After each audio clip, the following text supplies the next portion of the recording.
ಎಲ್ಲರಿಗೂ ನಮಸ್ಕಾರ.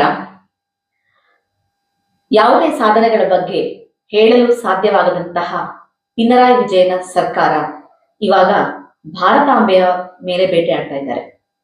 ಭಾರತ ಮಾತೆಯನ್ನು ಕಾಣುವಾಗ ಕೇವಲ ಒಂದು ಕೇಸರಿ ಧ್ವಜ ಹಿಡಿದ ಸಾಮಾನ್ಯ ಸ್ತ್ರೀಯಾಗಿ ಕಾಣುವುದು ಶಿವನ್ಕುಟ್ಟಿಯವರ ತಪ್ಪಲ್ಲ.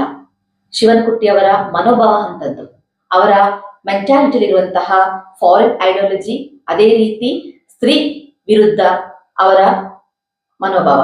ಕಳೆದ 75 ವರ್ಷಗಳಲ್ಲಿ ಒಂದೇ ಒಂದು ಸ್ತ್ರೀಯರನ್ನು ಕೂಡ ಮುಖ್ಯಮಂತ್ರಿಯಾಗಿ ಮಾಡುವುದಲ್ಲದೆ ಒಂದೇ ಒಂದು ಸ್ತ್ರೀಯನ್ನು ಕೂಡ ನಾಮಿನೇಷನ್ ಕೂಡ ಮಾಡಲಿಕ್ಕೆ ಸಾಧ್ಯವಾಗದಂತ ಪಕ್ಷ ಕಮ್ಯುನಿಸ್ಟ್ ಪಕ್ಷ. ಇದು ಕೂಡ ಸ್ತ್ರೀ ವಿರುದ್ಧದ ಮನೋಭಾವ.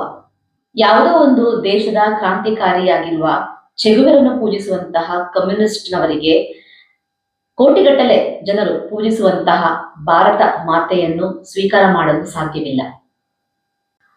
ನಮ್ಮ ದೇಶದ ಸಂಸ್ಕೃತಿಯನ್ನು, ಮೌಲ್ಯಗಳನ್ನು, ಆಚಾರ ವಿಚಾರಗಳನ್ನು ತಿರಸ್ಕರಿಸಿದಂತಹ ಕಮ್ಯುನಿಸ್ಟ್ ಪಕ್ಷ ಇವತ್ತು ಕೇವಲ ಒಂದೇ ಒಂದು ರಾಜ್ಯದಲ್ಲಿ ಮಾತ್ರ ಸೀಮಿತವಾಗಿದೆ.